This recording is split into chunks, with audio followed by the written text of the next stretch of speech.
Après ce second épisode magistral, les protagonistes de The Last of Us doivent avancer sans Joel.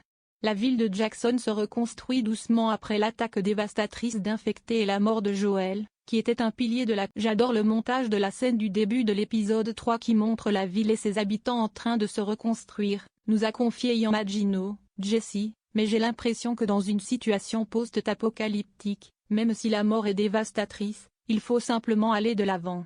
Et j'aime que la ville elle-même, la communauté, s'efforce d'avancer alors que les gens sont encore sous le choc de ce qui s'est passé dans les... La plus touchée est à n'en pas douter Ellie, Bella Ramsey, qui est traumatisée par la mort de Joel, devenue avec le temps une figure paternelle pour elle. Mais elle n'est pas la seule.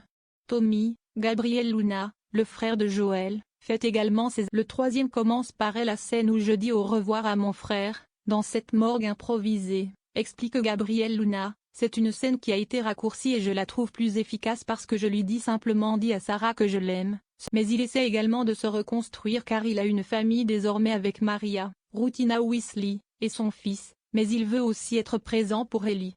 Ce qui est important selon Gabriel Luna, qui sent qu'il veut aussi être présent pour Bella Ramsey en l'absence de Pedro. Il y a à Vantessa cette autre conversation où je dis que je prendrai soin d'Ellie. Je me souviens avoir ressenti à ce moment-là un beau double sens. Une signification complexe. On ne parlait pas seulement du personnage, ne t'inquiète pas, on s'occupera de Bella, et de ses nouveaux acteurs formidables.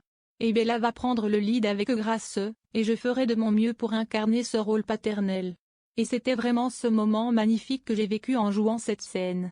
Il s'agissait de l'histoire mais aussi de la vie et de la poursuite de la... Mais l'épisode 3 est également la préparation d'Ellie pour sa vengeance.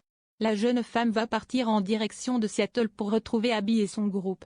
Sauf qu'Ellie ne va pas partir seule, elle sera accompagnée de son amie Dina, Isabella Merced, qui est également son amoureuse dans la série. Joel et Dina ont eu droit à une relation plus développée contrairement aux jeux vidéo.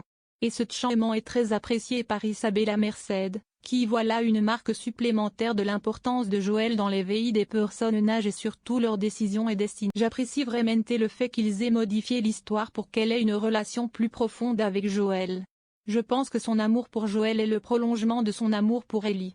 J'ai plus de matière à réflexion concernant la mort de Joel et cette relation avec... Je crois qu'il y a un moment dans l'épisode TR3 où Dina dit « Je l'aimais aussi, parce que c'est dur quand on est en deuil, on oublie que tout le monde peut être en deuil aussi. » On pense que notre deuil est plus important.